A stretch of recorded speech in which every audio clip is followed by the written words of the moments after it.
যে ফুর্তি করার কথা, ফুর্তি মানে আপনি বোঝেন?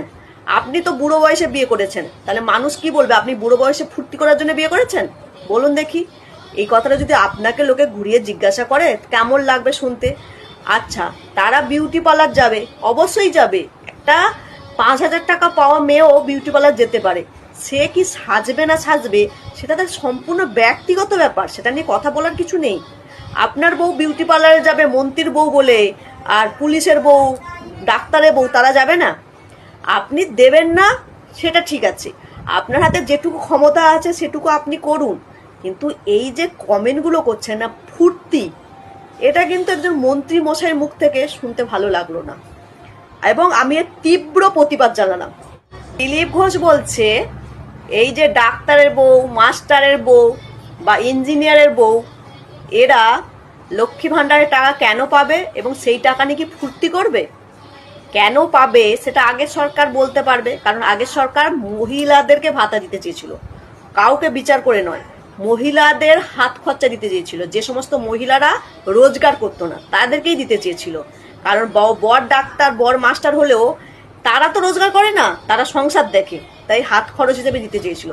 এবার আপনারা সরকারে আসার আগে অবশ্যই বলেছিলেন যারা লক্ষ্মীর ভাণ্ডার পেত তারাই অন্নপূর্ণা ভাণ্ডার পাবে, তাই মানুষ ভালোবেসে আপনাদের ভোট দিয়েছে। এবার আপনারা এখন বিচার বিবেচনা করে দেখছেন যে ওদেরকে দেওয়া যাবে না, গরিবদেরকে দেবেন, তাতেও মেনে নিলাম। কিন্তু আপনি একজন মন্ত্রী মশাই দিলীপ বাবু, আপনি এইভাবে মহিলাদেরকে নিয়ে বলতে পারেন না যে ফুর্তি করার কথা। ফুর্তি মানে আপনি বোঝেন? আপনি তো বুড়ো বয়সে বিয়ে করেছেন, তাহলে মানুষ কি বলবে? আপনি বুড়ো বয়সে ফুর্তি করার জন্য বিয়ে করেছেন? বলুন দেখি। এই কথাটা যদি আপনাকে লোকে ঘুরিয়ে জিজ্ঞাসা করে কেমন লাগবে শুনতে?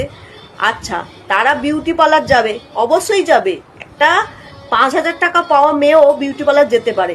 সে কি সাজবে না সাজবে সেটা তার সম্পূর্ণ ব্যক্তিগত ব্যাপার, সেটা নিয়ে কথা বলার কিছু নেই।